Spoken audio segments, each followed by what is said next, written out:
Folks, comedian actor Mark Curry live streamed a situation where he was being racially profiled while sitting in a hotel lobby in Colorado. So, folks, check this out. Some white guy, no logo, not identifying himself, walks up to Mark, who's a hotel guest, and he's asked for his employee identification. The employee refused, but the employee wanted to know, was he staying there? Watch this. How you doing? Back up. Does he speak?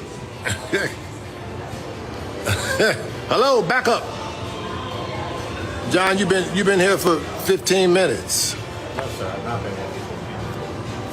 Okay, well, we're gonna put you. All right.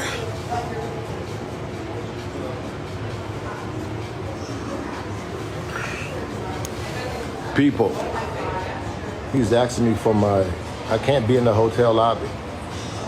This hotel lobby, you cannot be in this hotel lobby if you're black and you're in Colorado Springs. So if you're black and you're in Colorado Springs, you can't be in the lobby. Wow, this is crazy, isn't it? So check it out. Oh yeah.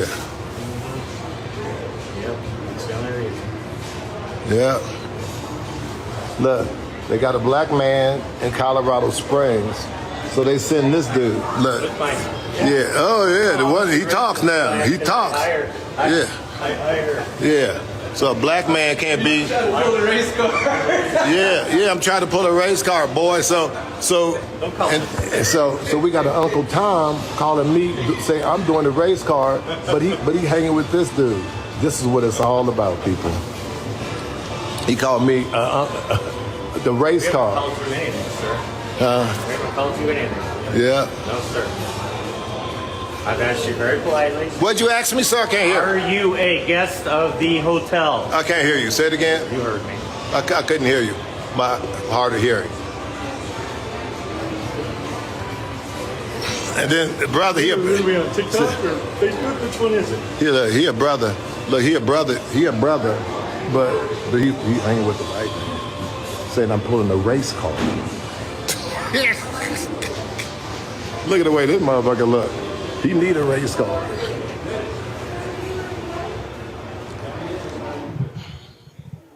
So the Wyndham Hotels and Resorts, they released the following statement about the incident. We appreciate your concerns. The hotel's owner and management team are working to make this right.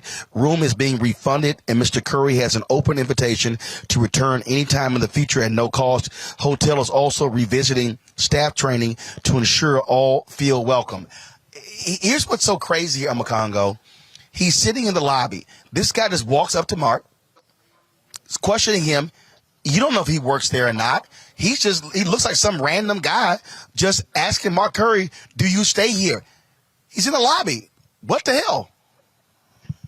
Absolutely. And I mean, it almost ties into our segment with the murder trial, with not identifying yourself. He has no name tag. He's not talking about calling security. He's not asking for anything. And then but when it comes down to it, it's none of your business, dude, at the end of the day. And so even with the other guy who he calls over, this is, I mean, in this day and age, it kind of shows that people don't really care if we got cameras or not. They don't care about being viral stories. They are going to do whatever they feel to try to assert their authority in some way, shape, or form. And it all is rooted in jealousy. And quite honestly, it's all rooted also in what you talk about in your book, White Fear. At the end of the day, the fear of a black man might be in this space, or a black woman might be in this space and be able to enjoy something that I can't enjoy, even though I work here. And that type of anger, unfortunately, leads to situations like this, but it can also, in situations, lead to incidences where we can get arrested, or we can get shot, or profiled in ways that are not going to be beneficial to us physically. But lastly, I just want to say to Mr. Curry that, Uncle Tom was not a sellout. He died, did a snitch out and rat out his colleagues, former fellow enslaved people as well. So I just wanted to put that out there. But really, at the end of the day, this is about fear and it's about jealousy. And I hope the hotel deals with a little bit more consequences than that. And I would like to hear, lastly, what happened to that man who stood there stalking him. Oh, absolutely. And Avis, I mean, this is the stuff that we talk about all the time. Brother just in the hotel, chilling in the lobby. okay, and all of a sudden you walk up to me. I wondered, did this guy, did he walk up to everybody in the lobby, asking them to see a room key and to see if they actually stayed there?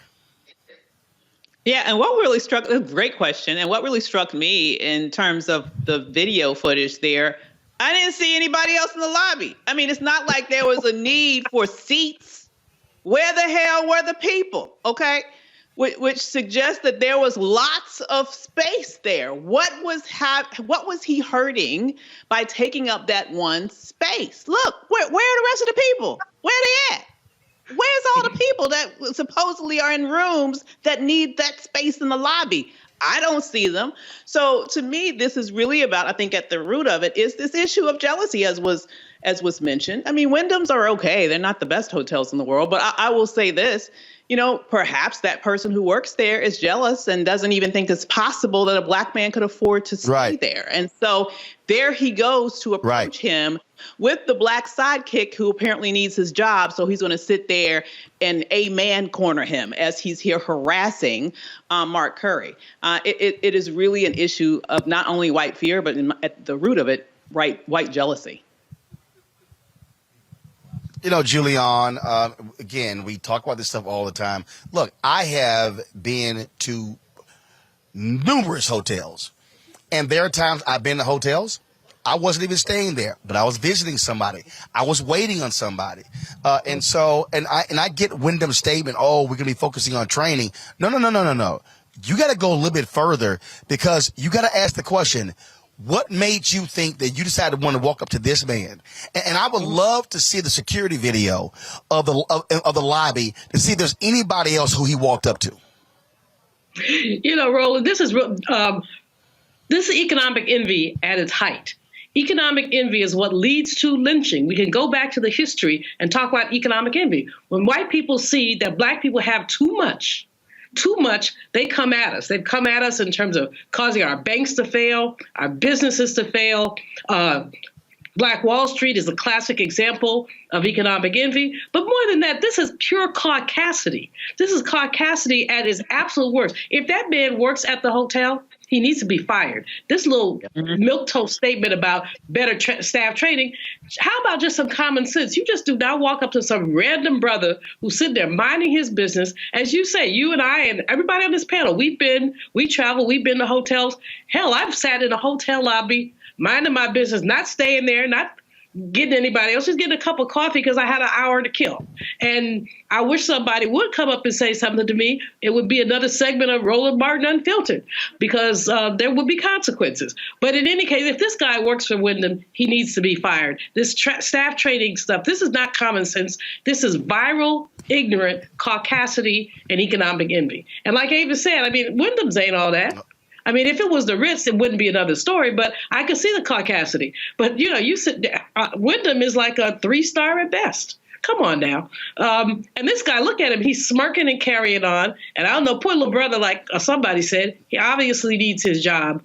But the very presence of black people in too many spaces is threatening to white people. Right. That's why a FedEx driver we talked about on the show a couple weeks ago got followed and shot at because he was in a white neighborhood. That's why so many things happen, and it's just unacceptable. But corporate America has a role to play. They need to put their foot down. Like FedEx needs to stop delivering to neighborhoods where the drivers can't be safe. Here in LA, people are talking about Food Lion, not Food Lion. I'm sorry, it's a Family Dollar. They have people being shot, so don't go to Family Dollar. But most importantly, Wyndham, fire that marijuana farmer. Fire him. And so this is also why it's important for you to go live. You can show exactly what is happening in real time. And that's exactly what happened here with comedian Mark Curry. All right, folks, back to our Roland Mark Unfiltered video in just one moment. When you talk about blackness and what happens in black culture, we're about covering these things that matter to us, speaking to our issues and concerns. This is a genuine people-powered movement. There's a lot of stuff that we're not getting. You get it, and you spread the word. We wish to plead our own cause. Too long have others spoken for us. We cannot tell our own story if we can't pay for it. This is about covering us. Invest in black-owned media. Your dollars matter. We don't have to keep asking them to cover our stuff. So please support us in what we do, folks. We want to hit 2,000 people, $50 this month, raise $100,000. We're behind 100,000, so we want to hit that. Y'all money makes this possible. Check some money orders. Go to P.O. Box 57196, Washington, D.C. 20037-0196. The Cash App is $RM Unfiltered. PayPal is R Martin Unfiltered. Venmo is RM Unfiltered. Zelle is Roland at RolandSMartin.com.